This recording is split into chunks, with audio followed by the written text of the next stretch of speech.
Let's talk about limit interventions during labor and birth. So latent labor, labor management and timing of admission. Delayed admission has a lower rate of epidural use and augmentation of labor, greater patient satisfaction, less time in labor and delivery unit, term pre-labor rupture of membrane. 80% will go into labor in 12 hours, 95% in 24 hours.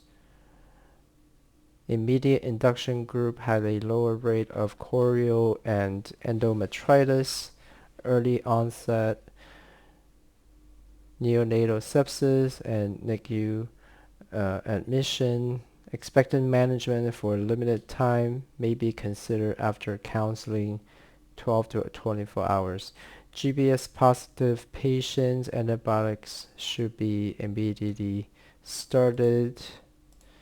Or induction should be started immediately. Continuous support during labor. Continuous one-to-one emotional support by doula is associated with improved outcome, lower C-section rate, higher 5-minute APGAR, and shorter labor course. Amniotomy, patient in spontaneous labor. Amniotomy alone did not shorten duration of labor. Amniotomy plus Pitocin decreased first stage of labor by 1 hour. Routine amniotomy need not to be undertaken unless to facilitate monitoring.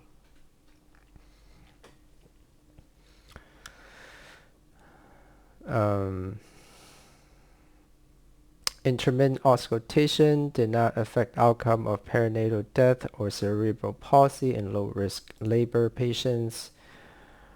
So who are the low-risk patients? No meconium staining, no bleeding or abnormal fetal test, no risk of developing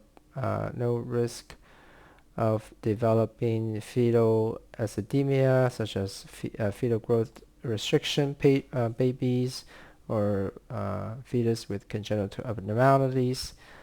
No maternal risk, prior suction, diabetes, hypertension, and if the patient's not on Pitocin.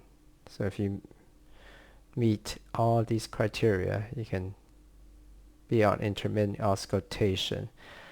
Position during labor, upright position has decreased first stage of labor by 1 hour 22 minutes, and also less C-section rate. Upright or lateral position is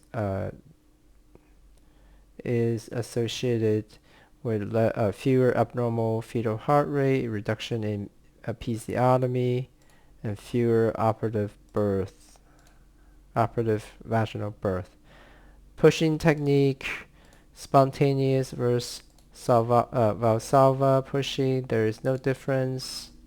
Spontaneous as in open glottis.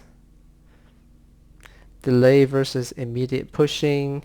Delaying pushing by 1 hour has increased risk for C-section, increased operative vaginal delivery, and increased postpartum hemorrhage and transfusion.